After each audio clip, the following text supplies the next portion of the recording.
ఈ సమయం నందు మీ మహాజ్ఞానాన్ని ధ్యానించడానికి మేము ఇష్టపడుతూ ఉంటుండగా మాకు కావాల్సిన మంచి ఏకాగ్రతను, ఆలోచన, గ్రహింపు శక్తిని, పరిశుద్ధాత్మ సహాయమును అనుగ్రహించున్నది. మా రక్షకుడు, మా ప్రభువునైనటువంటి క్రీస్తు యేసు వారి శ్రేష్టమైన నామమును ప్రార్థించి వేడుకుంటున్నాం పరమ తండ్రి.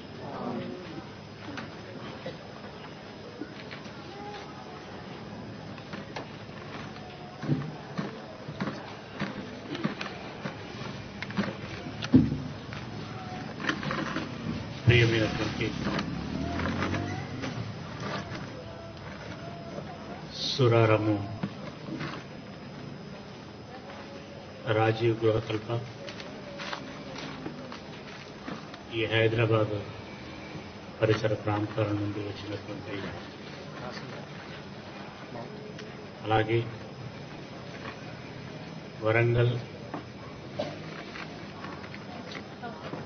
గోదావరి తదితరమైనటువంటి జిల్లాల నుండి వచ్చినటువంటి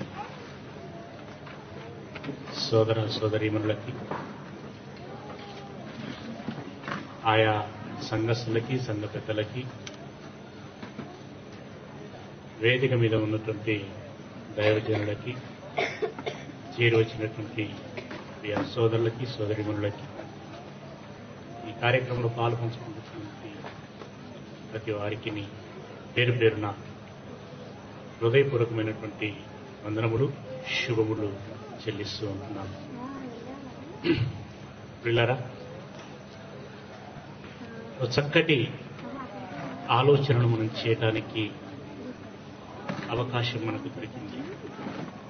అది మనలను గూర్చి మనం ఆలోచించుకోగలగటం, అర్థం చేసుకోగలగటం. ఇంతకంటే గొప్ప విషయం మరొకటి ఉంటుందని నేను అనుకోను. పిల్లరా, నిన్నటి దినమున మనం ఆలోచించుకున్నట్లుగా నేను లేదా నీవు అనగా ఒక ఆత్మని, ఆత్మ ఉన్నటువంటి మనము దేవునిలో నుండి వచ్చామని, దేవుని నుండి వచ్చినటువంటి మనము దేవుని పిల్లలము, దేవుళ్ళము అని, దేవుళ్ళైనటువంటి వారు మాత్రమే దేవలోకానికి వెళ్ళగలుగుతారని మనం నేర్చుకున్నాం. ఇక దానికి కొనసాగింపుగా ఈరోజు మనం ఒక ప్రశ్న మనం ముందుంచుకొని ముందుకు వెళ్ళేటువంటి ప్రయత్నం చేద్దాం. అవును, మనము దేవుని పిల్లలం. అయితే దేవుడు పరలోకమందు ఉండగా పరలోకములో నుండి ఇహలోకములోనికి, అనగా ఈ భూలోకములోనికి ఎందుకు వచ్చినట్లు, ఎందుకు జన్మించినట్లు, ఎందుకు బ్రతుకుచున్నట్లు, మరలా మరణించి ఎందుకు వెళ్ళిపోవచ్చున్నట్లు, జన్మ వెనకాల ఉన్నటువంటి కారణమేంటి? ప్రియులారా, లోకమంతా కూడా జన్మించినప్పుడు పండగ చేసుకుంటారు, మరణించినప్పుడు దుఃఖపడతారు, బాధపడతారు, విషాదమునందుతారు. అయితే ఈ జననము, మరణము అనే ఈ రెండింటి మధ్య ఉన్నటువంటి జీవితం యొక్క పరమార్థమును మాత్రము అర్థం చేసుకోలేకపోయారు. మనుషులు జన్మిస్తున్నారు, బ్రతుకుచున్నారు, ఆ తర్వాత మరణించి వెళ్ళిపోతున్నారు. ఎవరైనా మరణించినప్పుడు మనలో కొంతమంది ఒక ప్రశ్న వేస్తూ ఉంటారు. అవునండి, ఆయన గారు ఎలా మరణించాడు, అసలు ఎందుకు మరణించాడు అని అంటూ ఉంటారు. అవును కదా? ఎందుకు మరణించాడు? ఓకే, ప్రశ్న బాగుంది. కానీ ఇదే ప్రశ్నను మరణించేటప్పుడు అడుగుతున్నటువంటి ఈ ప్రశ్న కారణం ఏంటి అని తెలుసుకోవాలనేటువంటి ఉద్దేశంతో అడుగుతున్నటువంటి నీవు జన్మించినప్పుడు ఎలా జన్మించాడు, అసలు ఎందుకు జన్మించారు వీళ్ళు అని మనం ప్రశ్నించాం. ఆ ప్రశ్న వేసుకో.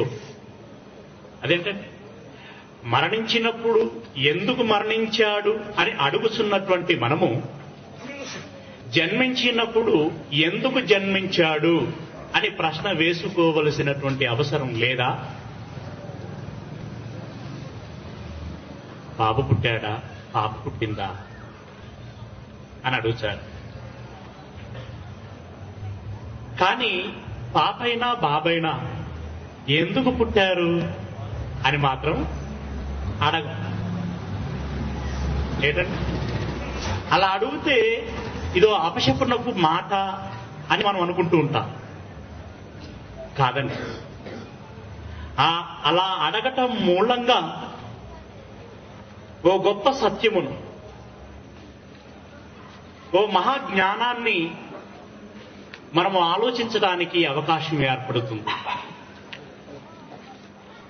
ఏ విషయం మనకు తెలియాలన్నా, ఏ మహాజ్ఞానము మనం దొరకబుచ్చుకోవాలన్నా ముందుగా ప్రశ్నించటం మనం అలవాటు చేసుకోవాలి.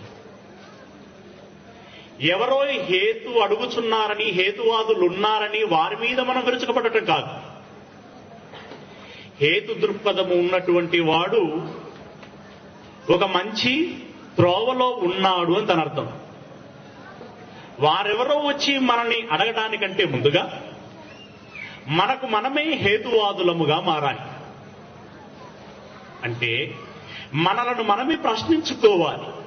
అవును, మనిషి ఎందుకు పుడుతున్నాడు, నేనెందుకు పుట్టాను? ప్రశ్నించుకుంటేనే సమాధానము మనకి దొరుకుతుంది.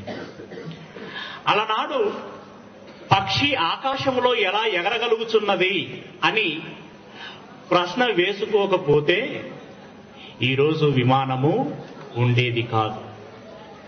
సముద్రంలో చేప ఎలా ఈదగలుగుతున్నది అని ప్రశ్నించుకుంటేనే ఓడ వచ్చింది. కన్ను ఎలా చూడగలుగుతున్నదని ప్రశ్నించుకుంటే కెమెరా వచ్చింది. చెవి ఎలా వినగలుగుతున్నదని ప్రశ్నించుకుంటేనే ఫోను వచ్చింది. కిరణజన్య సంయోగ క్రియ ఎలా జరుగుతున్నదని ఆకుల గురించి ఆలోచించినప్పుడే ఈరోజు సోలార్ ఎనర్జీ సిస్టమ్ పుట్టుకొచ్చింది. పిల్లరా, ఈ రకంగా ప్రశ్న వేసుకున్నప్పుడే దాని నుండి మనకి కావలసినటువంటి సమాధానము, ఆ మహాజ్ఞానము వస్తుంది. కానీ ఈ ప్రశ్న ఉత్పన్నమైనటువంటి మనకి సమాధానం చెప్పేది ఎవరు? సమాజమును అడిగి తెలుసుకుందామని ఒక పిల్లవాడు ఒకవేళ ఆశపడితే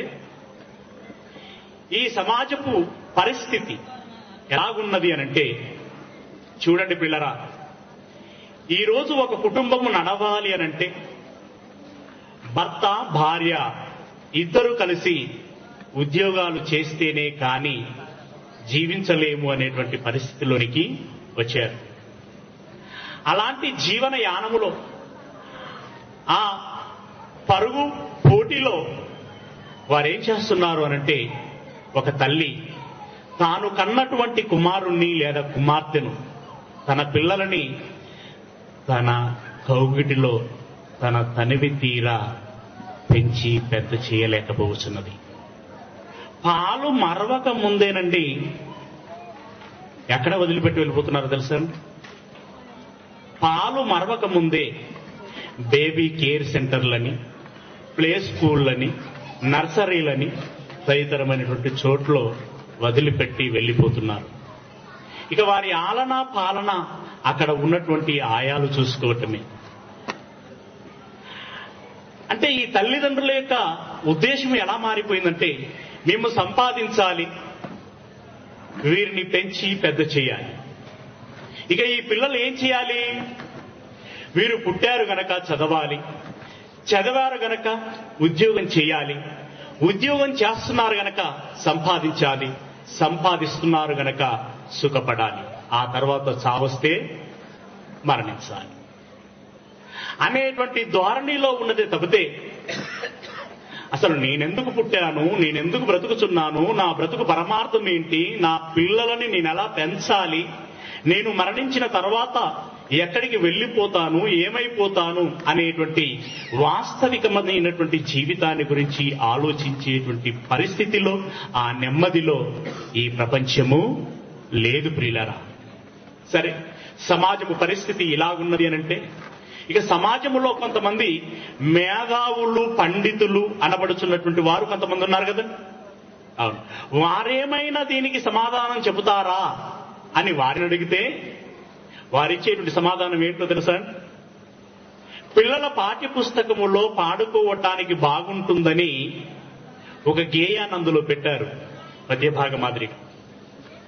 అందులో తానే ప్రశ్న వేస్తూ దానికి సమాధానాన్ని కూడా తానే ఇస్తూ వస్తూ ఉంటాడు.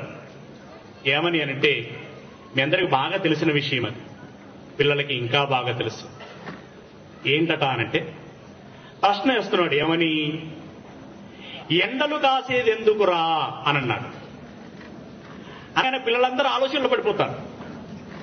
ఎందుకు అని అనుకోగానే వెంటనే అతను చెప్తాడు మళ్ళీ సమాధానం. ఎండలు కాసేది ఎందుకురా అనంటే మబ్బులు పట్టేటందుకురా. మబ్బులు పట్టేది ఎందుకురా? వానలు కురిసేటందుకురా. మరి వానలు కురిసేటందుకురా? పంటలు పండేటందుకురా. బాగున్నాయి కదండి సమాధానం? ప్రశ్న బాగుంది, సమాధానం బాగుంది. ఓకే, మరి పంటలు పండేది ఎందుకురా అనంటే మనుషులు బ్రతికేటందుకురా. మరి మనుషులు బ్రతికేది ఎందుకురా? అది మాత్రం నన్ను అడగకురా. ఇది ఈనాడు ఉన్నటువంటి మేధావుల యొక్క పరిస్థితి. ఎక్కడి వరకు వారు ఆలోచించగలిగారు? ఎండలు కాసే చోట నుండి మనిషి బ్రతికేంత వరకు ఆలోచించగలిగారు. కానీ బ్రతుకుచున్నటువంటి మనిషి ఎందుకు బ్రతుకుచున్నాడు అనేటువంటి ప్రశ్నకి సమాధానం వారు చెప్పలేకపోయారు. ఇక సామాజిక శాస్త్రవేత్తలు ఉన్నారండి, సామాజిక శాస్త్రవేత్తలు. వారికి అసలు ఈ ప్రశ్నే లేదు. మనిషి ఎందుకు బ్రతుకుతున్నాడు అనేటువంటి ప్రశ్న వారి పరిశీలన పత్రములోనే లేదు. అలాంటి వారికి ఇంకా సమాధానం ఎక్కడుంటుందండి? వారి దగ్గర సమాధానము లేదు. పిల్లరా, ఈ ప్రశ్నకి సమాధానం ఎవరు చెప్పాలి? మనిషి ఎందుకు పుట్టాడు, ఎందుకు బ్రతుకుచున్నాడు అనేటువంటి దానికి కారణం మనకెలా తెలియాలి? ఆలోచించండి. కాలుకు వేసుకునేటువంటి చెప్పు మొదలుకొని అంతరిక్షములోనికి పంపించేటువంటి రాకెట్ వరకు కారణమున్నది. చదువుకుంటే కారణం, ఉద్యోగం చేస్తే కారణం, వివాహం చేసుకుంటే కారణం, పిల్లలను కంటే కారణం, ఇల్లు కట్టుకుంటే కారణం, చెట్టు పెట్టుకుంటే కారణం, గేదెను పెంచుకుంటే కారణం. ఇలా ప్రతి దాని వెనకాల కారణాలు ఉన్నాయి. ఇన్నింటి వెనకాల ఇన్ని కారణాలు ఉన్నప్పుడు మన జన్మ బ్రతుకు వెనకాల ఎలాంటి కారణము ఉండదా?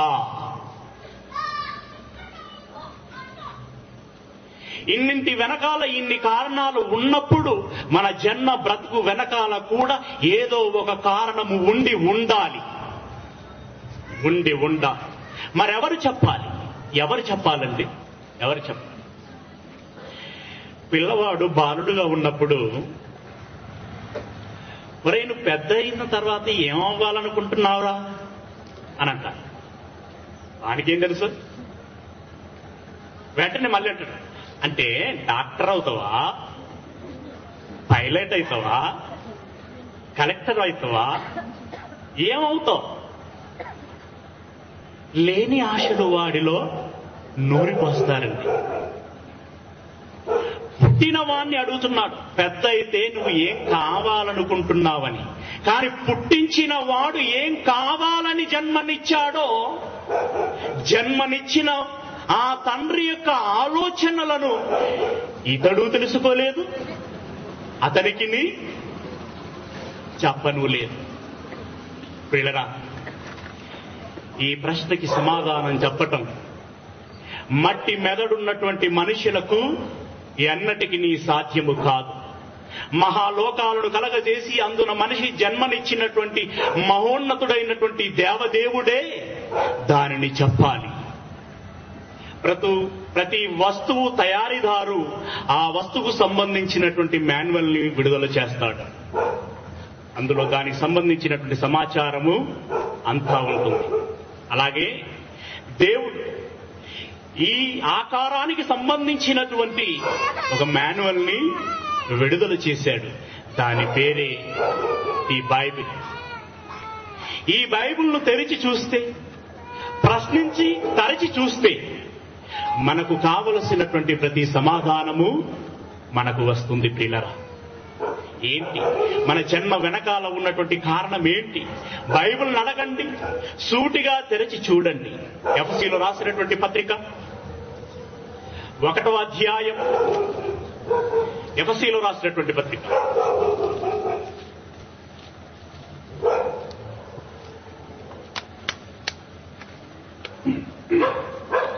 1వ అధ్యాయము 4-6 వచనాలు. ఎట్లనగా 4-6 వచనాలు. ఎట్లనగా తన ప్రియుని యందు తాను ఉచితముగా మనకు అనుగ్రహించిన తన కృపా మహిమకు కీర్తి కలుగున్నట్లు తన చిత్త ప్రకారమైన దయా సంకల్పము చొప్పున యేసుక్రీస్తు ద్వారా తనకు కుమారులనుగా స్వీకరించుటకై ఏమంటున్నాడండి? తనకు కుమారులనుగా స్వీకరించుటకై మనలను ముందుగా తన కోసము నిర్ణయించుకొని మనము తన ఎదుట పరిశుద్ధులమును నిర్దోషులమునై ఉండవలయునని జగత్తు పునాది వేయబడక మునుపే ప్రేమ చేత ఆయన క్రీస్తులో మనలను ఏర్పరచుకొనెను. ఇక్కడ ముఖ్యమైనటువంటి 3 విషయాలు ఉన్నాయండి. ఏంటవి? 1, నాకు పిల్లలు కావాలి. 2వది, ఆ పిల్లలు నా కోసముగా ఉండాలి. 3వది, వారు పరిశుద్ధులను నిర్దోషులునై ఉండాలి. అనగా ఈ లోక మాలిన్యము అంటించుకొనకుండా తండ్రికి తగినటువంటి తనయులుగా వారు ఉండాలి. 1, నాకు పిల్లలు కావాలి. ఎంతమంది అంటే కోటాను కోట్లు. ఇప్పటి వరకు భూమి మీదకి వచ్చిపోయినటువంటి వారి లెక్క మనం ఊహించనిది. ఇప్పుడున్నవారు అంటున్నారు 720 కోట్లు అని సుమారు. ఇక రాబోతున్నటువంటి వారు అదేను మనం చెప్పలేనటువంటి లెక్క. ఇంతమంది పిల్లలు కావాలి అని అనుకున్నాడండి. పిల్లలు కావాలనేటువంటి కోరిక అంత బలంగా ఉంటుందా అనంటే, అమ్మ అని పిలిపించుకునేటువంటి ఆ పిలుపులోని గొప్పతనాన్ని ఆస్వాదించినటువంటి ఆ తల్లులను అడగండి, ఎందుకు పిల్లలను కనాలని వారు అనుకుంటారో. చాలా మంది తల్లులు ఉన్నారు. తండ్రి అని, డాడీ అని, బాపు అని, నాన్న అని పిలిపించుకునేటువంటి ఆ పిలుపులోని గొప్పతనమును ఎరిగినటువంటి ఆ తండ్రిని అడగండి, పిల్లలు కావాలని ఎందుకు అనుకుంటారు. అది ఎక్కడి నుండో రాలేదండి, ఈ విశ్వ మానవాళికి తండ్రి అయినటువంటి ఆ దేవుని నుండి వచ్చినటువంటి స్వభావం అది. పిల్లలు కావాలి అని అంటున్నాడు. పిల్లలు కావాలి. రైట్. నెక్స్ట్ ఏంటి? ఆ పిల్లలు నా కోసముగా ఉండాలి. నా కోసముగా అంటే, నా పిల్లలు నా మనసు నెరిగి నా ఇష్టమేంటో తెలుసుకుని దానిని నెరవేర్చి నన్ను సంతోషపరిచేటువంటి వారై ఉండాలి. అలా అనుకోవటం ఏమైనా తప్ప అండి? మనం మన పిల్లల గురించి మనం ఏం ఆలోచిస్తాం? నా పిల్లవాడు జ్ఞానవంతుడవ్వాలి, పెరిగి పెద్దవాడవ్వాలి, నన్ను అర్థం చేసుకోవాలి, నాకు మంచి పేరును గౌరవాన్ని తీసుకువచ్చేటువంటి వాడై ఉండాలి అని కోరుకుంటాం. తండ్రి కోరుకున్నటువంటి కోరిక నా మనసులోని నా ఇష్టమేంటో తెలుసుకుని దానిని నెరవేర్చి నన్ను సంతోషపరిచేటువంటి వాడై ఉండాలి. మూడవది, నేను వెలుగై ఉన్నాను గనక వాడును వెలుగై ఉండాలి. నేను పరిశుద్ధుడనై ఉన్నాను గనక వాడును పరిశుద్ధుడనై ఉండాలి. తండ్రికి తగినటువంటి తనయునిగా నాకు మంచి పేరును గౌరవాన్ని తీసుకొచ్చేటువంటి వాడుగా ఉండాలి అని అనుకున్నాడు. అలా ఎప్పుడు అనుకున్నాడట? జగత్తు పునాది వేయబడక మునుపే. జగత్తు అంటే ఈ సృష్టి. ఈ సృష్టికి పునాది వేయబడక మునుపే. మరి ఈ సృష్టి ఎప్పుడు పుట్టింది? ఈ సృష్టి ఎప్పుడు పుట్టిందండి పిల్లరా? శాస్త్ర లెక్కల ప్రకారము సుమారు 1500 కోట్ల సంవత్సరాల క్రితం. అవునా? 1500 కోట్ల సంవత్సరాల క్రితం సృష్టి పుట్టింది. ఈ సృష్టి పుట్టక మునుపు దేవునికో సంకల్పము పుట్టింది. అలనాడు మనము కావాలని ఆయన అనుకున్నాడు గనుక ఈరోజు మనము ఇక్కడ ఉన్నాం. ఆనాడు ఆయన అనుకోకపోయి ఉంటే మనకు జన్మ లేదు, బ్రతుకు లేదు, పేరు లేదు, ఊరు లేదు, అసలు ఉనికే లేదు. ఆయన అనుకున్నాడు గనక మనం ఉన్నామంట. అలా కాదు, ఆయన అనుకోవటం ఏంటి? నేనే పుట్టాలని పుట్టాను బ్రదర్. పుట్టాలని అనుకొని పుట్టిన వారు ఎవరైనా ఉన్నారా చెప్పండి? అలా మీలో ఎవరైనా ఉన్నారా? పోనీ నేను అతనే. అలా అనుకుని పుట్టేటువంటి వారెవరు ఉండరు. మరి అనుకోకుండానే ఎలా పుట్టారు? కర్త లేకుండా కార్యం జరుగుతుందా ఎప్పుడైనా ఎక్కడైనా? కర్త లేకుండా కార్యం జరుగుతుందా? రోడ్డు పడాలంటే ఎవరో పని చేయాలి. ఈ బిల్డింగ్ నిలబడాలి అంటే ఎవరో ఒకరు పని చేయాలి. ఇలా ప్రతి కార్యం వెనకాల ఒక కర్త ఉండాలి. మరి మనం జన్మించాము, మనకు ఒక శరీరం అమర్చబడింది, ఈరోజు బ్రతుకుతున్నామంటే దీని వెనకాల ఉన్నటువంటి కర్త ఎవరు? మనం కావాలనుకుని కోరుకున్నది ఎవరు? తప్పించింది ఎవరు అనంటే మనం అనుకుంటుండొచ్చు, నేను కావాలని నా తల్లిదండ్రులు అనుకున్నారు కావచ్చు బ్రదర్. పిల్లరా, చిన్నిగా ఆలోచిస్తున్నారు. కొంతమంది ఈ పోస్టర్లు చూసినప్పుడు అన్నారట, మంచి టైటిల్ పెట్టారు బ్రదర్, మంచి అంశం, మేము కూడా వస్తాము. కొందరు అన్నారట, మనిషి జన్మ ఎందుక, దీనికి సభలు అవసరమా? నన్ను అడిగితే నేను చెప్పేస్తాను, చెప్పమన్నా చెప్పేస్తాను, రాసిమన్నా రాసిస్తాను.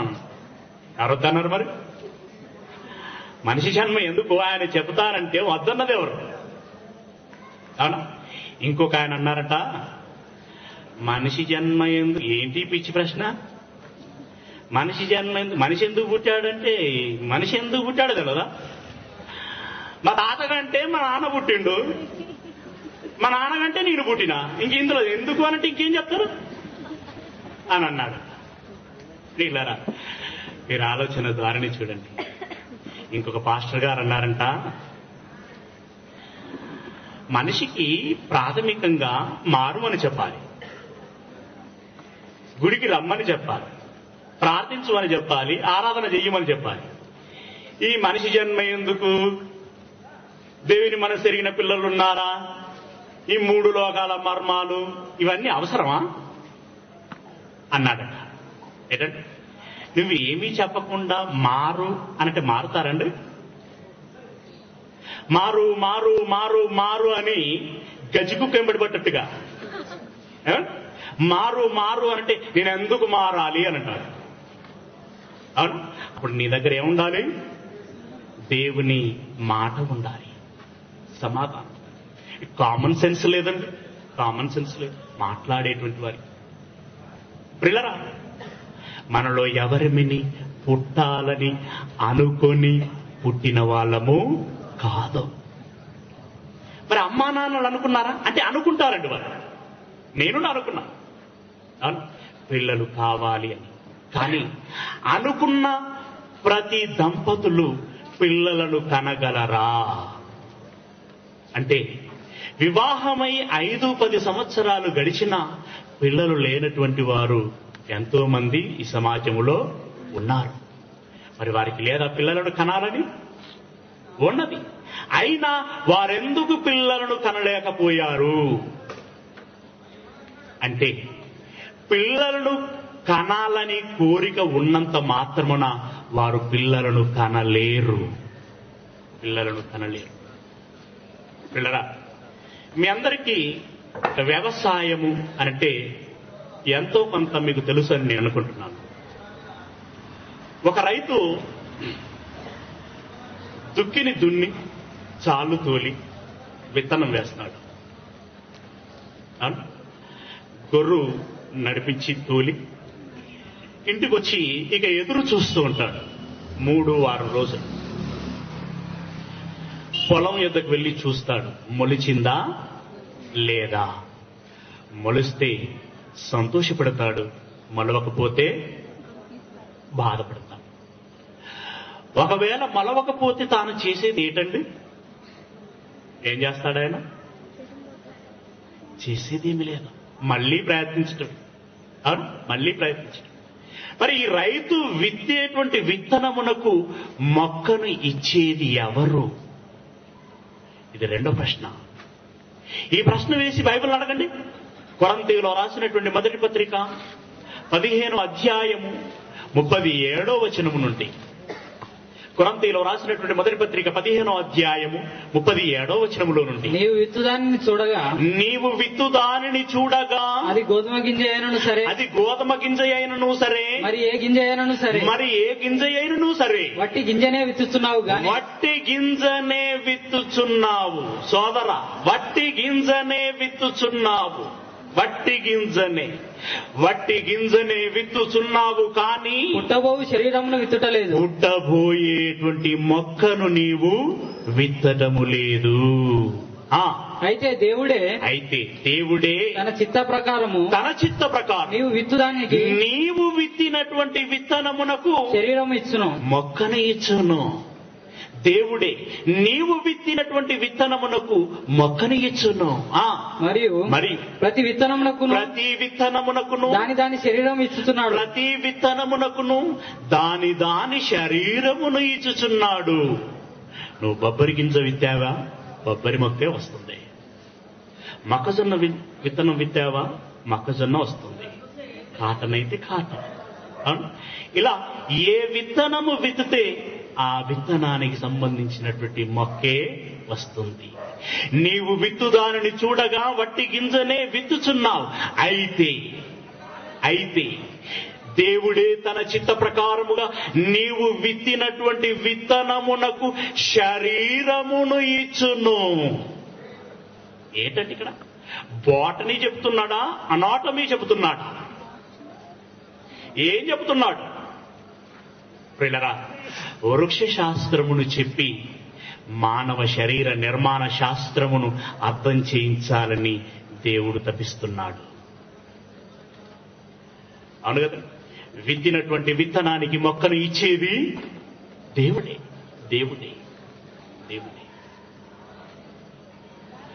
మరి అలాగే మనకు జన్మనిచ్చేది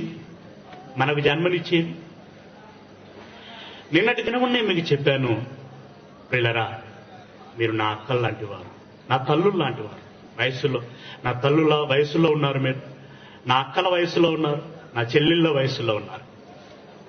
అపార్థం చేసుకోకూడదు. ఇదిగో రైతు విత్తనం విత్తటానికి నేల యొద్దకు వెళుతున్నాడు, భర్త భార్య యొద్దకు వెళుతున్నాడు. అవును, ఎవరు ఈ ఆకారాన్ని ఇవ్వగలరు? ఎవరు జన్మనివ్వగలరు? కీర్తనల గ్రంథము 127వ అధ్యాయం 1వ వచనమును మనం చూసినట్లయితే, కీర్తన గ్రంథము 127వ అధ్యాయం 1వ వచనం. యెహోవా ఇల్లు కట్టించని ఎడల, యెహోవా ఇల్లు కట్టించని ఎడల దాని కట్టువారి ప్రయాసము వ్యర్థం, దానిని కట్టువారి ప్రయాసము వ్యర్థమే. ఈ రెఫరెన్స్ అండి. దాని ముందు వెనకాల అర్థం కానటువంటి వారు దీన్ని ఎక్కడ చదువుతారో తెలుసా అండి? ఇలాంటి ఇండ్లు ముగ్గు పోసేటప్పుడు, ఏం సార్, గృహప్రవేశము చేసేటప్పుడు మనుషులు కట్టినటువంటి ఈ ఇంటిని గురించి కాదండి దేవుడు చెబుతున్నది. మనుషుడు కాదు కదా, మరెవ్వరును నిర్మించనటువంటి ఒంటిని గురించి మాట్లాడుతున్నాడు దేవుడు అక్కడ. ఒంటిని గురించి. ఈ ఇండ్లు మనం కడతాం. దేవుణ్ణి నమ్మిన వాడు కడతాడు, నమ్మని వాడు కూడా కడతాడు. కానీ ఈ ఒంటిని కట్టగలిగేటువంటి దమ్మున్న మనగాడు ఎవడో చెప్పండి ఈ లోకంలో? ఈ ఒంటిని కట్టగలిగేటువంటి వారు ఎవరైనా ఉన్నారా? ఎవరు లేరు. దేవుడు మాత్రమే. ఎవరు కట్టలేని దేవుడు మాత్రమే కట్టగలిగేటువంటి ఇల్లు ఈ శరీరం. ఈ శరీరం. అందుకే అంటున్నాడు అక్కడ. ఏమంటున్నాడు? యెహోవా ఇల్లు దేవుడు ఇల్లు కట్టించని ఎడలా దానిని కట్టువారి ప్రయాసము వ్యర్థమే. నీవు టెస్ట్ ట్యూబ్ బేబీ అనన్నా, ఇంకా ఏ పేరు పెట్టినా నీవు చేసేది అక్కడ సహాయమే కాని నీవు నేరుగా శరీరాలను నిర్మించలేవు. రైతు నేల ఎత్తుకెళ్తున్నాడు, భర్త భార్య ఎత్తుకెళ్తున్నాడు. 2వ వచనం చివరి మాట చదవండి. 2వ వచనం చివరి మాట. తన ప్రియులు నిద్రించుచుండగా ఆయన వారికి ఇస్తున్నాడు. వివాహం చేసుకున్న తర్వాత కాపురం చేస్తున్న అనేక రాత్రులు వారు నిద్రించుచుండగా ఏదో ఒక రాత్రి ఏదో ఒక గడియన తండ్రి నుండి తల్లి గర్భములోనికి ఒక కణం వెళ్లుతుంది. ఆ గడియ తండ్రికి తెలియదు, తల్లికి తెలియదు, పుట్టిన నాకు మరెవరికి తెలియదు. తండ్రి నుండి ఒక కణం తల్లిలోనికి వెళుతుంది. ఆ తర్వాత నవమాసములు ఓ చక్కని ఆకారం తయారవుతుంది. అవునా? డెలివరీ అయిన తర్వాత ఒక మంచి రూపం మన ఒడిలోనికి వస్తుంది. చూడండి 3వ వచనంలో అంటున్నాడు, పిల్లలు యెహోవా అనుగ్రహించు స్వాస్థ్యము, గర్భఫలము ఆయన ఇచ్చు బహుమానము. గర్భఫలము ఆయన ఇచ్చు బహుమానము. గర్భఫలము ఆయన ఇచ్చు బహుమానం. మీరేదైనా నాకు బహుమానం ఇచ్చారనుకోండి, ఇచ్చిన తర్వాత నాది. మరి ఇవ్వకముందు ఎవరిదండి? మీది కదా? అవును. పిల్లలన్నట ఏం చేస్తున్నాడు? బహుమానముగా మనకిస్తున్నాడు. బహుమానముగా అంటే దేవుడు తన పిల్లలని మనకు బహుమానముగా ఇస్తున్నాడు. ఇచ్చిన తర్వాత ఈ కళ్ళు ఎంత బాగున్నాయే, నల్లగా.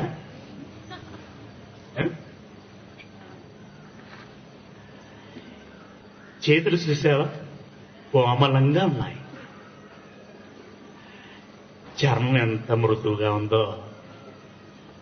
ముద్దొస్తున్నాడు కదనే. ఇంతటి అందమైనటువంటి ఆకారం ఈ సృష్టి ఎవరిది? ఈ ఫలము ఎవరిది? ఎవరు తయారు చేశారు? దీని వెనకాల ఎవరి శ్రమ ఉంది? ఎవరి కృషి ఉంది? ఎవరి జ్ఞానం ఉంది? ఎవరి ఆలోచన ఉందండి? తల్లి ఏం చేస్తుంది? ఎదురు చూస్తుంది, పండంటి బిడ్డ నాకు కావాలి అని. తండ్రి అంతే, అందరం ఎదురు చూసేవాళ్ళని. మరి నువ్వు ఎదురు చూస్తున్న ఆ పండంటి బిడ్డని తయారు చేసి ఇచ్చేది ఎవరు? అదే కీర్తనల గ్రంథము 139వ అధ్యాయం 13వ వచనము. నా అంతరింద్రియములను, కీర్తనల గ్రంథము 139వ అధ్యాయం 13వ వచనం. నా అంతరింద్రియములను నీవే కలుగజేసి నా అంతరింద్రియములను నీవే కలుగజేసితివి. నా అంతరింద్రియములను, మెదడు, గుండె, లివర్, ఇలా ప్రతి అవయవం అది మీ నిర్మాణమే తండ్రి. గుండె రక్తాన్ని పంపు చేసేటువంటి ఆ ఎత్తిపోతల పథకాన్ని ఈరోజు ఉన్నటువంటి శాస్త్రవేత్తలు కాపీ కొట్టారు. కింద ఉన్న గుండె తల మీదికి రక్తాన్ని ఎత్తి పంపుతుంది. అవునా? శరీరంలో ఏ అవయవానికి రక్తం ఎక్కువ అవసరం అండి? మెదడికి. ఆ మెదడుకి కావలసినటువంటి రక్తాన్ని ఏది పంపిస్తుంది? గుండె. మెదడు ఎక్కడుంటుంది? గుండె ఎక్కడుంటుంది? మెదడిక్కడ, గుండె ఇక్కడ. ఇక్కడి నుండి రక్తం ఇక్కడికి వెళ్ళాలంటే ఈ గుండె ఏం చేస్తుంది? రక్తాన్ని ఎత్తిపోస్తుంది. అంటే ఎత్తు ప్రదేశానికి పంపించేటువంటి విధానాన్ని ఎత్తిపోతలు అంటారు. మన వాళ్ళు దేవాదుల డ్యామ్ నిర్మించి దానికి ఏం పేరు పెట్టారు? దేవాదుల ఎత్తిపోతల పథకం. అక్కడ నుండి కాపిస్తారండి. ఇంత మంచి అవయవ నిర్మాణము ఎవరిదట చూడండి. నా అంతరింద్రియములను నీవే కలుగజేసితివి. నా తల్లి గర్భమందు నన్ను నిర్మించిన వాడవు నీవే. మహాజ్ఞాని, ఇశ్రాయేలీలకు చక్రవర్తి అయినటువంటి దావీదు గారు చెబుతున్నటువంటి మాట పరిశుద్ధాత్మ ప్రేరేపణతో. ఎవరు చెప్తున్నాడు? నా తల్లి గర్భమందు నన్ను నిర్మించిన వాడవు నీవే తండ్రి, నీవే. అంటే తండ్రి నుండి వచ్చినటువంటి ఒక కణాన్ని కోటాను కోట్ల కణాలుగా విభజించి కొన్నింటిని ఎముకలుగా, మరి కొన్నింటిని మాంసముగా, మరి కొన్నింటిని నరములనుగా, మరి కొన్నింటిని చర్మముగా మార్చి అరికాలు మొదలుకొని నడినెత్తి వరకు ఒక చక్కని ఆకారాన్ని దేవుడు తయారు చేశాడు. పిల్లరా, ఎంత గొప్ప అద్భుతమైనటువంటి సృష్టి చూడండి. ఇంత చక్కటి శరీరాన్ని దేవుడు మనకు నిర్మించి ఇచ్చాడు. పిల్లరా, దేవుడు శరీరాన్ని నిర్మాణం చేస్తున్నాడట. ఎక్కడా? తల్లి గర్భమునందు. తల్లి గర్భమునందు. 15వ వచనం ప్రారంభ మాట చదవండి. 15వ వచనం ప్రారంభం. నేను రహస్యమందు పుట్టిన నాడు అంటే నా పుట్టుక రహస్యం అంటున్నాడు. అవునా? మన పుట్టుకలు రహస్యమా? మన పుట్టుకలు రహస్యమా అంటే అవునండి, మన పుట్టుకలు రహస్యం. తండ్రి గర్భములో నుండి తల్లి గర్భములోనికి ఎన్నడు వచ్చామో మనకి తెలియదు. దాన్ని పుట్టుకంటారా? అనంటే పిల్లరా, తల్లులు చెప్తూ ఉంటారు, డాక్టర్లు స్కానింగ్ లో చెప్తూ ఉంటారు, 6 నెలల ప్రాయం వచ్చేసరికి లోపల ఒక ఆకారము కదులుతూ ఉంటుందట. తల్లి గుండెలను తన్నుతూ ఉంటుందట ఆకారం. అవును, తల్లి ఒక సంతోషకరమైనటువంటి వార్త వింటే లోపల ఉన్నటువంటి ఆ బేబీ ఆ సంతోషానికి స్పందిస్తూ ఉంటుంది. అంటే ఇవన్నీ ఎలా చేయగలుగుతున్నాడు? అప్పటికే పుట్టి ఉంటేనా లేకపోతేనా? అప్పటికే ఉన్నాడు. తల్లి గర్భములో ఎన్ని రోజులు ఉన్నారు? 9 నెలలు. తల్లి గర్భంలో 9 నెలలు ఉన్నారు. 9 నెలలకు ముందే పుట్టుక జరిగింది. అది ఎప్పుడు? వారు కాపురం చేస్తుండగా, ఇందాక చెప్పాడు చూడండి, వారు కాపురము చేస్తుండగా దేవుడు వారికి ఇచ్చేను. తండ్రి గర్భములో నుండి తల్లి గర్భములోనికి వచ్చిన ఆ గడియే నీ జన్మ. అది తండ్రికి తెలియదు, తల్లికి తెలియదు, పుట్టిన నీకు తెలియదు, నాకు తెలియదు. మన బర్త్డేలు మనకు తెలియవండి. మన బర్త్డేలు మనకు తెలియవు. మనకు తెలిసిన డేట్లు ఏంటో తెలుసా?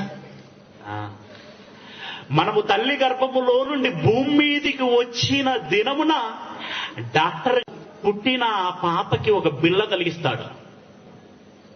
అవునా? దాని మీద డేట్ వేస్తాడు. ఏమని వేస్తాడండి? ఏమని వేస్తాడు? బర్త్డే అనేస్తాడా? డెలివరీ డేట్ అనేస్తాడా? డెలివరీ డేట్ అది. అంటే పుట్టి 9 నెలలు తల్లి గర్భములో ఉండి భూమి మీదికి వచ్చాము. ఇప్పుడు చెప్పండి, మన బర్త్డేలు మనకు తెలుసా? తెలవు. మరి ఇప్పుడు మనం చేసుకుంటున్నటువంటి డేలన్నీ ఏం డేలు? బర్త్డేలు కాదు, డూప్లికేట్ డేట్లు అవి. ఏమండి? డూప్లికేట్. పిల్లరా, మన బర్త్డేలు మనకు తెలియవు. అయితే అక్కడ అంటున్నాడండి చక్కని మాట, చక్కని మాట. అదే 15వ వచనములో చివరి మాట అంటున్నాడు చూడండి. భూమి యొక్క అగాధ స్థలములలో చివరి మాట, నాకు కలిగినటువంటి ఎముకలు నీకు మరుగై ఉండలేదు. నేను పిండమునై ఉండగా నీ కన్నులు నన్ను చూచెను. దావీదు గారట తన తల్లి గర్భములో పిండముగా ఉన్నప్పుడు ఎవరు చూశారట? వాస్తవానికి దావీదు గారి యొక్క తల్లి ఎప్పుడు చూసింటుంది దావీదుని? ఎప్పుడు చూసింటుందండి? పుట్టిన తర్వాత కదా. అంటే మన దృష్టిలో డెలివరీ అయిన తర్వాత. కానీ దేవుడు ఎప్పుడు చూస్తున్నాడట? గర్భములో ఉన్నప్పుడే. ఎందుకు తెలుసా అండి? నీకు చక్కనైనటువంటి శక్తి కలిగిన అందమైన ఒక ఆకారము ఇవ్వాలని. ఒక శిల్పిగా మారాడండి ఆయన. శిల్పిగా మారాడు. అందమైన కళ్ళు, కోనేరు లాంటి ముక్కు, దొండ పళ్ళ లాంటి పెదవులు, చెక్కినట్టుగా ఉండే చెక్కిళ్ళు, ఇలా చెప్పుకుంటూ పోతూ వర్ణించుకుంటూ పోతుంటేనండి ఆకారపు విశేషాలు ఎన్నో. ఇంత విశేషమైనటువంటి ఆకారాన్ని తయారు చేసింది ఎవరంటున్నారు అక్కడ? దేవుడు తయారు చేశాడు. పిల్లరా, అంత చక్కనైనటువంటి ఆకారాన్ని తయారు చేసి దేవుడు మనకు ఎందుకు ఇచ్చినట్లు? పిల్లరా, మనము చెట్టు పెట్టుకుంటాం. ఎందుకు? మనం చెట్టు పెట్టుకున్నామంటే కారణం ఉంటుందా? ఉండదా? ఉంటుంది. పూలో కాయలో ఫలాలో కావాలి మనకి. అవునా? ఒక గేదెను పెంచుకుంటున్నామంటే కారణం ఉంటుంది, పాలు కావాలి. మరి దేవుడు మనల్ని ఎందుకు పెట్టుకున్నట్లు, మనకెందుకు ఈ చక్కని రూపాన్ని ఇచ్చినట్టు? రంగులను చూస్తాయి కళ్ళు, శబ్దాలను వింటాయి చెవులు, స్వరాలను పలుకుతుంది కంఠం, చేతులు పనిచేస్తాయి, కాళ్ళు నడుస్తాయి. ఇలా అన్ని విధాలుగా స్పందించగలిగేటువంటి ఈ ఆకారాన్ని దేవుడు ఎందుకు తయారు చేసి మనకిచ్చినట్లు? దీని వెనకాల ఉన్నటువంటి కారణం ఏంటి అనంటే చెప్తున్నాడు ప్రియులారా, చెప్తున్నాడు. చూడండి, మనము ఇల్లు కట్టదలుచుకుంటే ఆ మేస్త్రిని పిలిచి, అయ్యా ఒక హాలు, ఒక బెడ్రూమ్, ఒక కిచెన్, బాత్రూమ్ ఇవి కట్టాలి. కట్టడానికి ఆయన సిద్ధపడినప్పుడు ఈయన మరలా ప్రశ్నిస్తాడు, ఎంత సమయం తీసుకుంటావు అనంటే కనీసం 3 మాసాలైనా కావాలండి. ఓకే, క్యారియర్ 3 నెలలలో నాకు ఈ ఇంటిని నిర్మించి ఇవ్వాలి అంటాడు. అంటే ఈ 3 నెలలు అనేటువంటి సమయాన్ని ఏ ప్రాతిపాదికన నిర్ణయించినట్లు?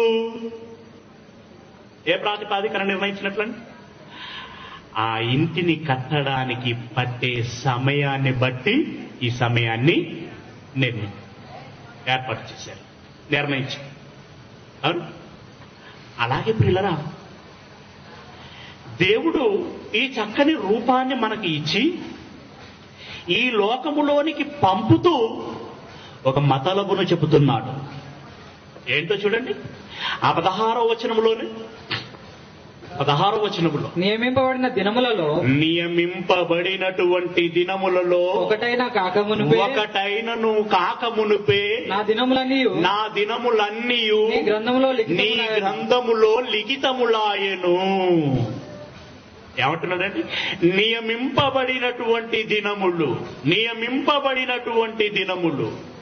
భూమి మీద ఒకరు 20, ఒకరు 60, మరొకరు 120, ఇలా ఒక్కొక్కరు ఒక్కొక్క ఆయుష్ కలిగి బ్రతికి మరణించి వెళ్ళిపోతారు.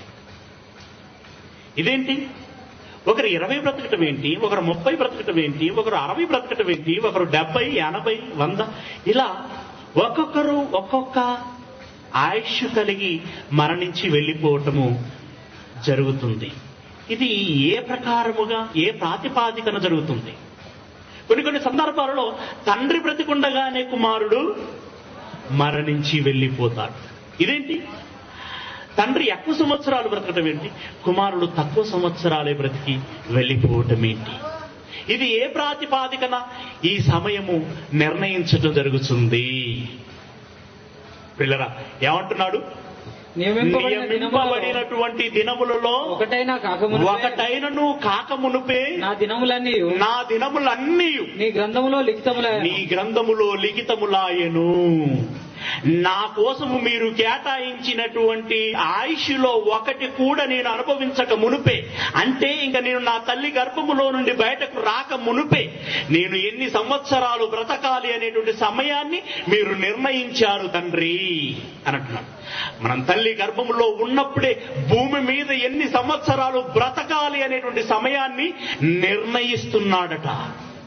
ఆ నిర్ణయానుసారముగానే మనిషి భూమి మీద బ్రతికి వెళ్ళిపోతున్నాడు. ఆ మరణ సమయము వచ్చిన తర్వాత నీ అధికారముతోటో, నీ ధనముతోటో, నీ ప్రతిపత్తితోటో, మరో దానితోటో నీ ఆయుష్ని పెంచుకోలేవు, నీ మరణాన్ని ఆపుకోలేవు. పిల్లరా, ఏ ప్రాతిపాదికన ఇందాక ఆలోచించా కదండి. ఆ మేస్త్రి 3 నెలల సమయాన్ని ఎలా ఫిక్స్ చేశాడు? దీనిని కట్టడానికి 3 నెలల సమయము అవసరం గనక. అలాగే మనకి భూమి మీదికి పంపిస్తూ ఒక సమయాన్ని నిర్ణయిస్తున్నాడు అనంటే అది ఏ ప్రాతిపాదికన అంటే పిల్లరా, ఇక్కడ మనకు అర్థమైంది కదండి. ఏంటది? పనిని బట్టి సమయం. అలాగే భూమి మీదికి మనలను పంపిస్తున్నటువంటి తండ్రి ఆ సమయాన్ని ఎలా నిర్ణయిస్తున్నాడో మీరు ఒకసారి గమనించండి. ఎఫెసీలో రాసినటువంటి పత్రిక 2వ అధ్యాయము 10వ వచనం. ఎఫెసీలో రాసినటువంటి పత్రిక 2వ అధ్యాయము 10వ వచనం. వాటి యందు మనము నడుచుకొనవలయునని దేవుడు ముందుగా సిద్ధపరిచిన సత్క్రియలు దేవుడు ముందుగా నిర్ణయించిన ఎంత ముందుగా? నీ పుట్టుకకు ముందుగా, నీ రాకడకు ముందుగా నిర్ణయించిన, సిద్ధపరిచిన ఆ సత్క్రియలు చేయుటకై మనం క్రీస్తు యేసునందు సృష్టింపబడినటువంటి వారమై ఉన్నాము. ఆయన చేసిన పని అయి ఉన్నాము అన్నట్టు. ముందుగా సిద్ధపరిచిన సత్క్రియలు చేయుటకై మనము ఏర్పాటు చేయబడి ఉన్నాము. అంటే పనిని ముందే నిర్ణయించాడు, అదే సమయంలో సమయాన్ని నిర్ణయించాడు. పిల్లరా, నువ్వేం చేయాలో నేనేం చేయాలో, ఇలా ఎవరెవరు ఏం చేయాలో ఆ పనిని నిర్ణయించి ఆ పనికి అవసరమైన సమయాన్ని మనకు ఇచ్చి దానిని పూర్తి చేసుకొని నా పిల్లలారా నా యొద్దకు త్వరగా రండి అని అంటున్నాడు. అంతే కదండి. మన పిల్లలను మనం బయటికి పంపించినప్పుడు ఏమంటాం? త్వరగా వచ్చేసి. త్వరగా అంటే ఎందుకంటాం ఆ మాట? ఎందుకంటామంటే మన పిల్లలు మన దగ్గరే ఉండాలి. తనకు పనిని చెప్పి త్వరగా పూర్తి చేసుకుని రమ్ము అంటాం. స్కూల్కి వెళ్ళాడనుకోండి, బెల్లు కొట్టగానే వచ్చేసే బిడ్డ అని అంట. కిరాణం కొట్టుకు పంపించామనుకోండి, అక్కడే ఆటలాడుతూ ఉండకు, వెంటనే ఇంటికి వచ్చేయి.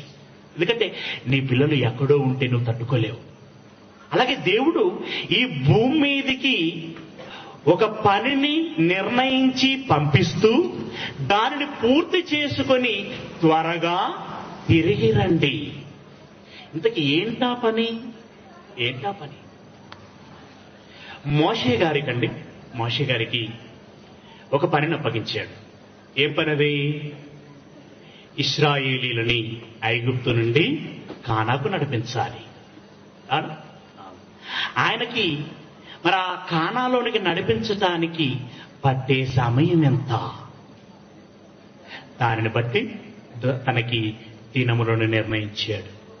మోషే 120 సంవత్సరాలు బ్రతికాడు అనంటే బుద్ధి జ్ఞానములు నేర్చుకొని దేవుని పని చేయడానికి మానసికంగా సిద్ధపడి ఆ తర్వాత నాయకత్వపు బాధ్యతలను తీసుకొని వారిని నడిపించాలి అనంటే తనకు కావలసిన సమయం ఎంత? 120. ఆ ప్రాతిపాదికన మోషేకి దేవుడు 120 సంవత్సరాల ఆయుష్ని ఇచ్చాడు. అలాగే దావీదు గారు తనకు ఒక పనిని అప్పగించాడు. ఏం చేయాలి? తన స్వాస్థ్యమైనటువంటి ఇశ్రాయేలీల బాగోగులు చూసుకునేటువంటి మంచి రాజుగా నీవు పరిపాలన చేయాలి. దానికి సరిపోయేటువంటి ఆయుష్ను దావీదుకు ఇచ్చాడు. అలాగే యేసు ప్రభుల వారికి ఒక పనిని అప్పగించాడు. ఏం పనిది? భూమి మీదకి వెళ్ళి నా పిల్లలందరినీ రక్షించాలి, నీవు పాపులందరినీ పరిశుద్ధపరచాలి. ఆ పనిని చేయటానికి నీకు అవసరమైన సమయం ఎంత అంటే 33.5 సంవత్సరాలు చాలు. అంటే ఈ ప్రాతిపాదికన ఒక్కొక్కరికి ఒక్కొక్క వయస్సు. తల్లి గర్భములో ఉన్నప్పుడే పనిని తన డైరీలో రాసుకొని, అంటే తన గ్రంథములో రాసుకొని ఆ పనిని చేయటానికి సరిపోయేటువంటి సమయాన్ని నిర్ణయించి భూమి మీదికి పంపుచున్నాడు.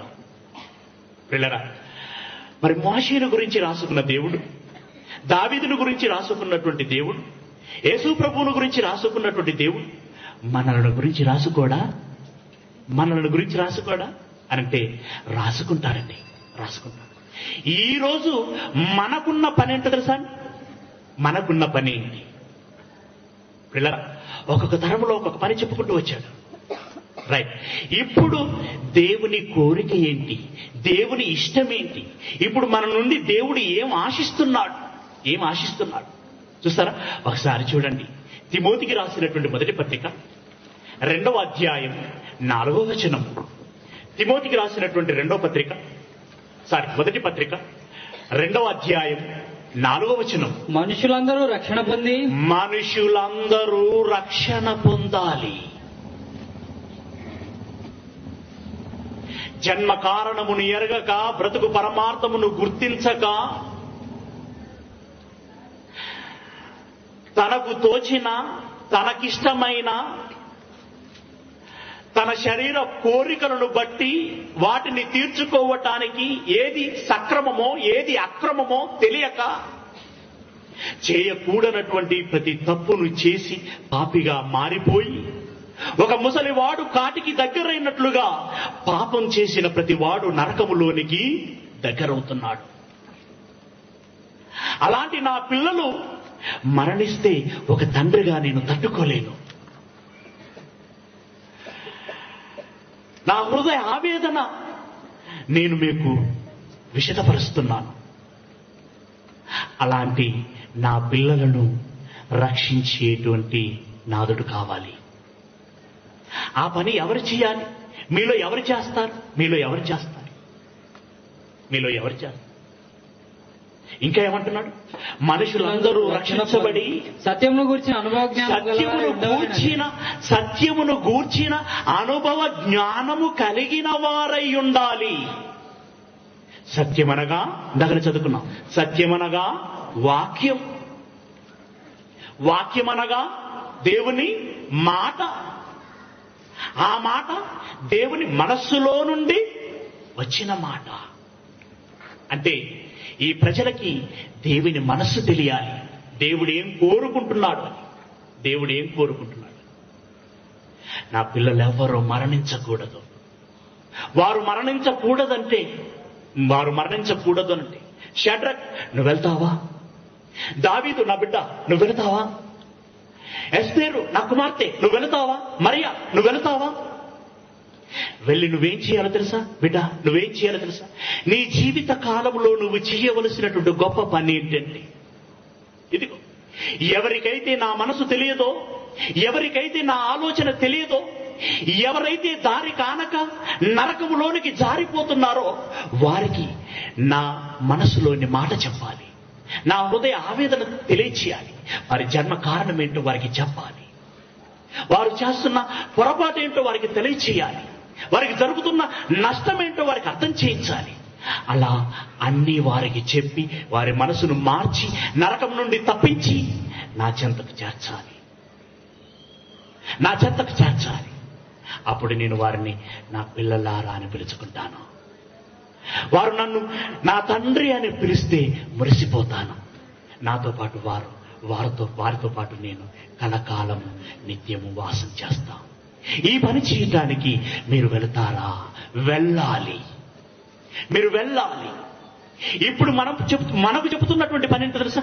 సర్వలోకమునకు వెళ్ళి సర్వ సృష్టికి సువార్తను ప్రకటించుడి.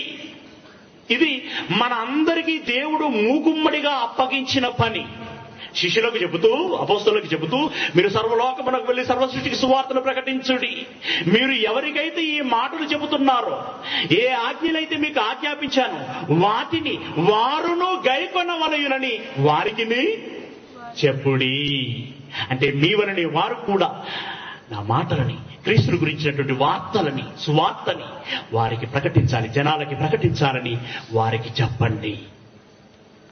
ఇప్పుడు ఈ సువార్తను ప్రకటించటానికి పిల్లరా, ఇదిగో, ఒక పనిని చేయటానికి, ఒక పని చేయాలి అంటే ఈ దేహములో ఉన్నటువంటి అవయవాలన్నీ స్పందించాలండి. పని చేయాలి అంటే కన్ను చూడాలి, చెవి వినాలి, కాలు నడవాలి, చెయ్యి పని చేయాలి. అవునా? ఇలా ఒకదానికొకటి సహకరించుకుంటేనే ఒక పని పూర్తవుతుంది. ఒక వస్తువును ఇక్కడి నుండి తీసుకెళ్లి అక్కడ పెట్టాలి అని అనుకోండి. అప్పుడు ఎన్ని అవయవాలు పని చేయాలి? కన్ను చూడాలి, అవునా? కాలు నడవాలి, చెయ్యి పట్టుకోవాలి, అవునా? ఇలా అవయవాలన్నీ కలిసి పని చేస్తే ఒక పని పూర్తయిపోతుంది. ఇప్పుడు దేవుని యొక్క పని ఏంటంటే, దేవుడు కోరుకుంటున్నటువంటి పని ఏంటంటే, ఇదిగో, సువార్త ప్రకటించి నా పిల్లలకు సత్యము తెలియచేసి వారిని రక్షణలోనికి నడిపించాలి. అందుకై ఇదిగో ఆ పనిని మీకు అప్పగిస్తున్నాను. అయితే మీలో కొందరు కన్ను లాంటి వారున్నారు, కొందరు చెయ్యి లాంటి వారున్నారు, కొందరు కాలు లాంటి వారు ఉన్నారు. కన్ను పని కన్ను చేయాలి, చెయ్యి పని చెయ్యి చేయాలి, కాలు పని కాలు చేయాలి, నోటి పని నోరు చేయాలి. దాన్నే దేవుడు మనకిచ్చేటువంటి తలాంతు అంటాం. అంటే ఇదిగో, ఆ పెద్ద ఆయన చక్కగా పాడుతాడు అంటే దేవుడు తనకిచ్చిన తలాంతు ఏంటి? పాట, మంచి స్వరం. ఇప్పుడు ఆయన అది వాడాలి. నేను మాట్లాడాలి, ఇంకొకరు పిల్లల పని చేయాలి, ఇంకొకరు తన కష్టార్జితమును ఇలాంటి కార్యక్రమం కోసం వెచ్చించాలి. ఇలా ఒక్కొక్కరు ఒక్కొక్క పనిని వారికి తెలుస్తుంది. నేనే పని చేయగలను, వారి మనస్సాక్షికి తెలుస్తుంది. అలా తెలుసులాగున దేవుడు వారికి మనోవివేచన అనుగ్రహించాడు. ఆ తలాంతును బట్టి మనకు అప్పగింపబడినటువంటి పనిని మనం పూర్తి చేయాలి. ప్రియులరా, మనం పూర్తి చేయాలి. ఈ రోజు దేవుడు మనకు అప్పగించినటువంటి పని అది. ఆ పనిని చేయటానికి మనం కార్యోన్ముఖులం కావాలి. ఈ విషయం తెలియక ఎంతో మంది పుట్టామా, బ్రతికామా, మరణించామా అన్నట్లుగా ఏమండి భూమి మీద పుట్టిన తర్వాత వివిధమైన తంత్రములు కల్పించుకొని తినుటకి, త్రాగుటకి, సుఖపడుటకి, సంతోషించుటకి నీడవలె తమ జీవితములు గడుపుకొని మరణించి పిల్లరా పాతాళమందు ఉన్నటువంటి నిత్యాగ్ని తండంలోనికి వెళ్ళిపోతున్నారండి. అగ్ని ఆరదు, పురుగు చావదు. దీనంతటి గల కారణం వారికి వారి బ్రతుకు పరమార్థము తెలియదు. జీవిత కారణం వారికి తెలియదండి. ఆ తెలియచేసేటువంటి బాధ్యత నీవు తీసుకుంటావా? ఇలా కన్న తండ్రి యొక్క మనస్సును ఈ ప్రజలకి అర్థం చేయించాలి అని దేవుడు కోరుకున్నాడు గనకనే ఇదిగో అది దైవ సంకల్పమేనేమి. ఎక్కడో పుట్టి ఎక్కడో పెరిగినటువంటి నేను కని విని ఎరగనటువంటి ఈ హైదరాబాదు జీడిమెట్ సూరారము, ఆ కాలనీలో ఒక స్కూలు, ఆ స్కూల్లో ఒక కళాశాల. ఆ కళాశాలలో ఏం చెప్తామో తెలుసా? ఇదిగో కన్న తండ్రి మనస్సు ఏంటో విషదపరిచి చెబుతున్నాం. ఏమన్నారు అక్కడ? సత్యమును గూర్చిన అనుభవ జ్ఞానము వారు కలిగిన వారై ఉండాలి. నా పిల్లలందరికీ సత్యం తెలియాలి. నా పిల్లలందరికీ నా మనస్సు తెలియాలి. ఆ సత్యము, ఆ తండ్రి యొక్క మనస్సును తెలియచేసేటువంటి పని మేము ముందు పెట్టుకున్నామండి. అది మాకు యొక్క యజ్ఞం, అది మాకు ఒక యాగం. అందుకోసమై మమ్మల్ని మేము అంకితం చేసుకున్నాం, మమ్మల్ని మేము సమర్పించుకున్నాం. మీకు తెలుసో తెలియదో, ఈ పనిని చేస్తున్నటువంటి ఈ కార్యం వెనకాల ఉన్నటువంటి వారు ఎవరో ప్రముఖులు కాదు, అతి సామాన్యమైనటువంటి వారు. ఒకనాడు నేను ఇక్కడ కాలు పెట్టడానికి నన్ను పిలిచినటువంటి వ్యక్తి అంతటి వాడు తెలుసా అండి? 3,000 రూపాయల సాలరీ పొందుకునేటువంటి ఒక బ్యాచిలర్. అన్నా, మీ దగ్గర విన్నటువంటి మాట నేనున్నటువంటి ప్రాంతంలో వినిపించాలని నాకు అనిపిస్తున్నది, మీరొస్తారా అన్నాడు. నేను కూడా, బ్రదర్ నువ్వేం చేస్తావు, నువ్వెంత సంపాదిస్తావు, మరి నేను వస్తే అక్కడ ప్రోగ్రాములు నువ్వు చేయగలుగుతావు? నేనేం అడగలేదండి. ఆ తమ్ముడిలో ఉన్నటువంటి ఆ ఆశ, ఆ జిజ్ఞాస అదే కార్యమును జరిగిస్తుందని సంకల్పించి వచ్చాను. అది మొదలుకొని ఇప్పటి వరకు నిరాటంకముగా కార్యము దినాభివృద్ధి గావించుకుంటూ ఈ దినమున మీ మధ్యకు వచ్చాను. ఎందుకు? మీ డబ్బులు ఇమ్మని అడుక్కోవటానికి కాదు, మీ దశమ భాగాలు నా ఇంటికి ఇవ్వండి అని చెప్పటానికి కాదు, మీరు దేవుని మనసును తెలుసుకోండి చెప్పటానికి. మీ జన్మ కారణం ఏంటో తెలుసుకోండి, మీ బ్రతుకు పరమార్థం ఏంటో తెలుసుకోండి. ఏమండి, మనం పెట్టుకున్న చెట్టు కాయలు కాసినప్పుడే దానికి సార్థకత. మనం పెంచుకున్నటువంటి గేదె పాలు ఇచ్చినప్పుడే దానికి సార్థకత. మరి దేవుడు పెట్టుకున్న చెట్లమండి మనం. అయినప్పుడు దేవుడు ఏ ఉద్దేశం చొప్పునైతే మనల్ని పెట్టుకున్నాడో ఆ ఉద్దేశం మన పట్ల నెరవేరుతేనే కదా మన జీవితానికి సార్థకత జరిగేది. అవును, అప్పుడే మన జీవితానికి ఒక సార్థకత జరుగుతుంది. పిల్లరా, చాలా మంది పుడుతున్నాం, ఏదో బ్రతుకుతున్నాం, ఇంకా మనం ఆదివారం నాడు అలవాటుగా చర్చికి వెళ్ళి ఆరాధన పేరట 1-2 గంటలు గడిపి వస్తున్నాం. కానీ మనలో ఎంతమందిమి ఇలా తండ్రి మనస్సును తెలుసుకొని ఆ ఇష్టమును గుర్తించి ఇందుగా నేను పుట్టింది అని తెలుసుకొని దాన్ని చేయాలని సంకల్పించి చేస్తున్నవారు ఉన్నారు? చెప్పండి, ఎంతమంది ఉన్నారు? చెప్పండి. పిల్లరా, ఇది బాధాకరమైనటువంటి విషయం. లెక్కలు చెప్పుకోవటానికే ఏమండి ఈ చర్చిల్లోని సభ్యులు ఉన్నారు, జనాలు ఉన్నారు. కానీ వారు ఏం చేస్తున్నారండి? భూములను కొంటున్నారు, బిల్డింగులు కడుతున్నారు. అదా దేవుడికి కావలసింది? కాదు. దేవునికి కావలసింది ఏంటో తెలుసా అండి? దేవుని మనసును తెలుసుకోవాలి, మన మనసును మార్చుకోవాలి, దేవునికి ఇష్టమైన పనిని మనం చెయ్యాలి. అలా దేవుని మెప్పును పొందాలి, దైవ ఆశీర్వాదమునకు మనం పాత్రులం కావాలి, పరలోక రాజ్యమునకు వారసులం కావాలి.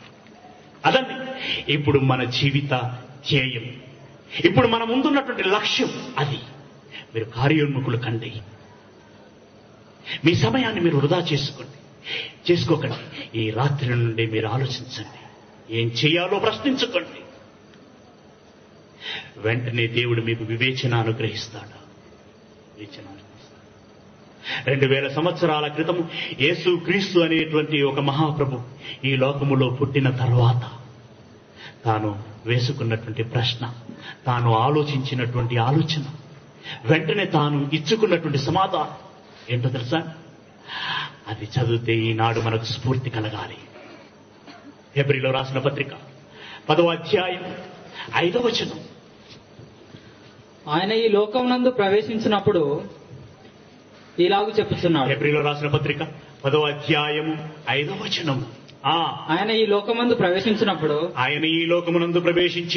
ఇలాగూ చెప్పుచున్నాడు, బలియు అర్పణయు నీవు కోరలేదు గాని, బలియు అర్పణయు నువ్వు కోరలేదు తండ్రి, అవి మాకిచ్చావు. నాకు ఒక శరీరమును అమర్చితివి, నాకు ఒక శరీరమును అమర్చితివి.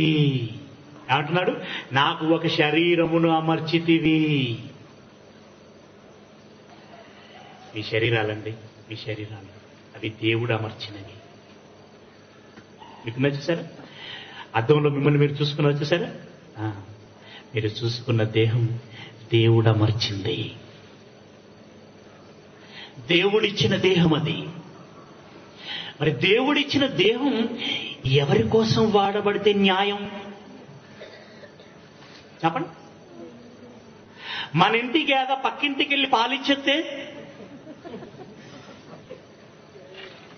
చెప్పండి, అది ఎంత అన్యాయం కదా? అవును. దేవుడిచ్చినటువంటి ఈ దేహాన్ని ఇప్పుడు మనం ఎక్కడ తిప్పుతున్నాం? ఈ దేహంలో ఉన్నటువంటి శక్తిని, ఏమండి, ఈ దేహంలో ఉన్నటువంటి తెలివిని, దీనికి ఇవ్వబడినటువంటి కాలాన్ని ఎక్కడ వెచ్చిస్తున్నాం?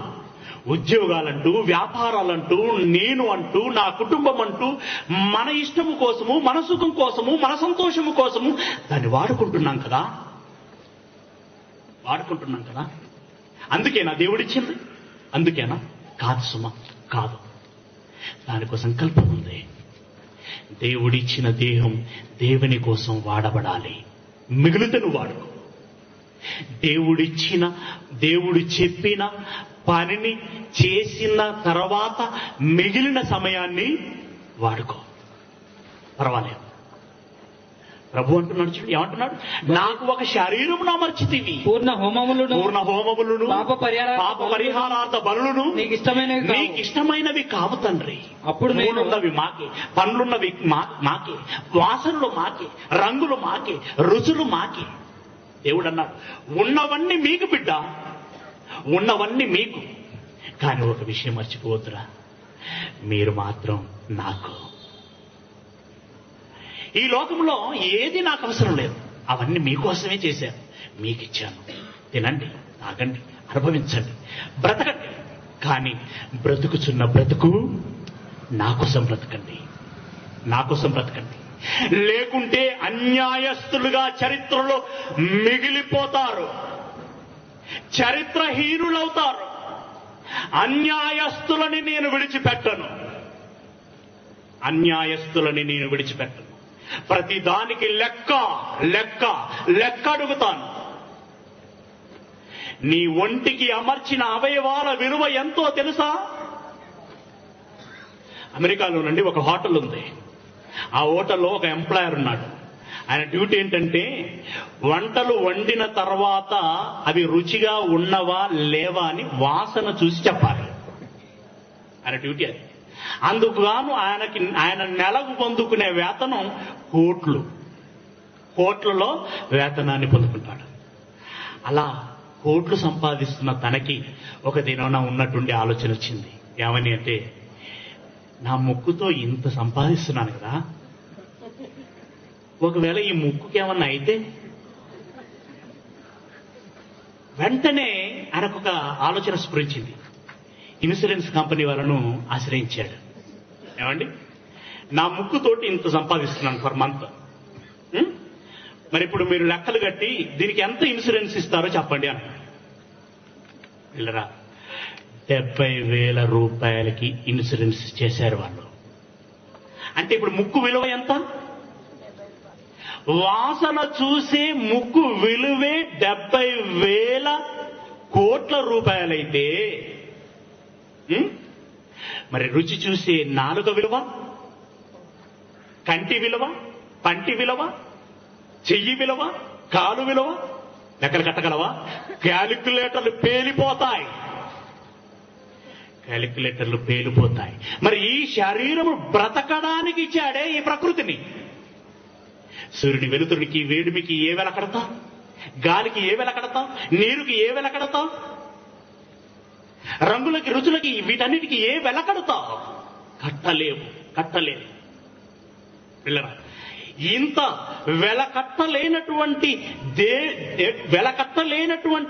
సొమ్మును దేవుడు మనకి ధారాదత్తం చేశాడు, మనకిచ్చాడు.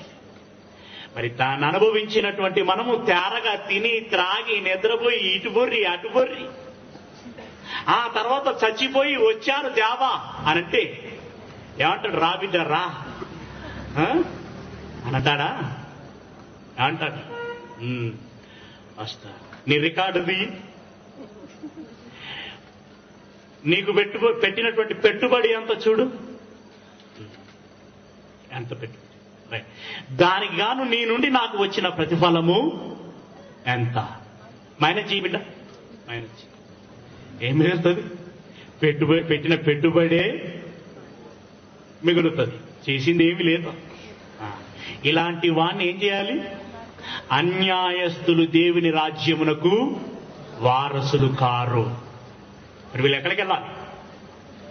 మనం మాట్లాడిన ప్రతి మాటకి, చేసిన ప్రతి పనికి లెక్క అప్పగించవలసి ఉంటుంది. అప్పుడు ఏమంటారు తెలుసా? అపవాదికి వాని దూతలకును సిద్ధపరచబడినటువంటి నిత్యాగ్ని దండనలోనికి విని తోసివేయండి.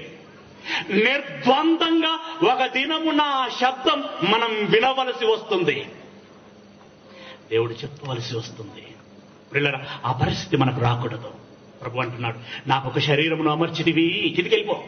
అప్పుడు నేను గ్రంథపు చుట్టలో నన్ను గూర్చి వ్రాయబడిన ప్రకారము, నీ గ్రంథపు చుట్టలో నన్ను గూర్చి వ్రాయబడిన ప్రకారము, దేవా నీ చిత్తమును నెరవేర్చుటకు ఇదిగో నేను వచ్చి ఉన్నాను. తండ్రి, నీ చిత్తమును నెరవేర్చుటకు ఇదిగో నేను వచ్చి ఉన్నాను. మీరమర్చిన శరీరముతో నేను వచ్చి ఉన్నాను. ఏం చేయటానికి? నన్ను గురించి నేను పుట్టేటప్పుడే మీ డైరీలో ఏమని రాసుకున్నారో ఆ మీ చిత్తమును నెరవేర్చడానికి వచ్చి ఉన్నాను అని అన్నాడు. అలా అని ఏమన్నాడు తెలుసా? నా కన్న తండ్రి ఇష్టమును నెరవేర్చడానికే వచ్చాను, కానీ నా ఇష్టమును నేను నెరవేర్చుకోవటానికి రాలేదు అని తాను బ్రతికిన 33 లాగున మీరు సహాయం చేయండి. రివర్స్ గేర్ మనకి, రివర్స్ గేర్. ఏంటి పిల్ల, ఇప్పటికే ఎన్నో ఇచ్చాడు, చాలవా? ఇంకా కావాలా? అయినా ఇస్తున్నాడే. కానీ దేవుని మనసెరిగి ఆయన ఇష్టమును నెరవేర్చడానికి మనం ఏమైనా చేయడానికి ముందుకొస్తున్నామా? ఆలోచించుకోండి పిల్లరా, ఆలోచించుకోండి. ఈ రాత్రికాల సమయమునందు మీరు పడుకునే ముందు ఒకసారి మరలా ప్రశ్నించుకొని నిద్రపోండి.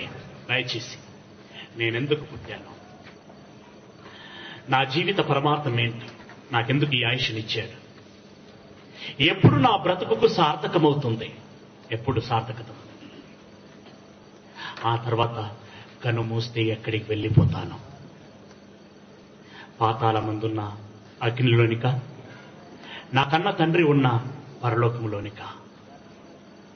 మీకు పరలోకం వెళ్ళాలని, నిత్యము తండ్రితో పాటుగా కలకాలం జీవించాలని ఆశ ఉంటే మీ దేహాన్ని దేవుని కోసం వాడండి. లేదంటే నేను చెప్పేదేమీ లేదుగా.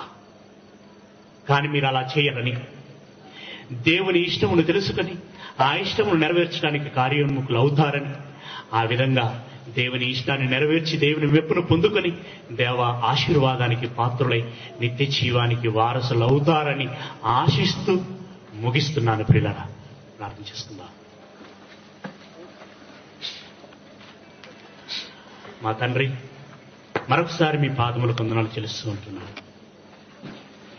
ఈ రాత్రికాల సమయమునందు తండ్రి, ఆలస్యమైన మీ సంకల్పము మీ పిల్లలకి తెలియచేయాలని తండ్రి ఉద్దేశించి మీ మాటలన్నీ వినిపించాను. విన్న ఏ మాట కూడా నిష్ప్రయోజనం కాకుండా వారి హృదయాలలో ఫలింప చేయమని వేడుకుంటున్నాను. దైవమా, మీ మనస్సును ఎరిగినటువంటి మేము మా అనే నా అనేటువంటి ఆలోచనతో కాకుండా ఒక తండ్రి పిల్లలము అనేటువంటి భావనతో అందరము కలిసి మీ ఇష్టమును నెరవేర్చటములో మేమందరము చెయ్యి కలిపి ముందుకు సాగి దానిని నెరవేర్చి మీ మౌలో మేము ఆనందాన్ని చూసి మీ మెప్పును పొంది ఇదిగో చరిత్రలో ఈ పని చేశామని చెప్పుకోగలిగేటువంటి అవకాశమును మా అందరికీ అనుగ్రహించమని వేడుకుంటున్నాం. చేరి వచ్చిన మీ పిల్లలందరినీ పేరు పేరున చూసి దీవించి ఆశీర్వదించండి. ఈ రాజీవ్ గృహకల్పలో ఉన్నటువంటి మీ పిల్లలు ఎక్కడెక్కడి నుండో వచ్చి వాసం చేస్తున్నటువంటి వారు తండ్రి, మీ మాటలు విన్నవారు ఆ మాటలకు అనుకూలంగా వారి ఆలోచనలు ఉంటే తండ్రి, వారికి కావలసినటువంటి ఆరోగ్యాలను ప్రసాదించండి. వారికి కావలసినటువంటి క్షేమమును దయచేయండి. ఆర్థిక సమస్యలు ఉంటే పరిష్కారమును అనుగ్రహించండి. మానసిక సమస్యలు ఉంటే తండ్రి సమాధానమును మీరు ప్రసాదించండి. మా దేవ, వారికి ఉన్నటువంటి ప్రతి సమస్యని దూరం చేయండి. మీ పని చేయగలిగేటువంటి మంచి వెసులుబాటును కలిగించండి. దైవమా, మీ మాటలు లేక క్షామముతో వారు ఉంటే ఇదిగో మీ మాటలు విత్తబడుచున్నటువంటి బైబిల్ తరగతులు జరుగుతున్నటువంటి ఆ లేఖనాల పరిశీలన తరగతులకి మీ పిల్లలు హాజరవులాగున సహాయం అనుగ్రహించమని వేడుకుంటున్నాను. మీ పిల్లలను మీ చేతికి అప్పగిస్తున్నాను తండ్రి. మీ దయగల హస్తమును చాచండి, ఆశీర్వదించండి. మీ చల్లనైనటువంటి చూపును వారి పట్ల ఎల్లప్పుడూ ఉంచండి. మీ పని చేసేటువంటి మీ పిల్లల పట్ల దేవదూతల యొక్క కాపుదల రేయింబగల్లో అనుగ్రహించమని వేడుకుంటున్నాం. మా రక్షకుడు మా ప్రభువునైనటువంటి యేసుక్రీస్తు వారి శ్రేష్టమైన నామమున ప్రార్థించి వేడుకుంటున్నాము మా పరమ తండ్రి.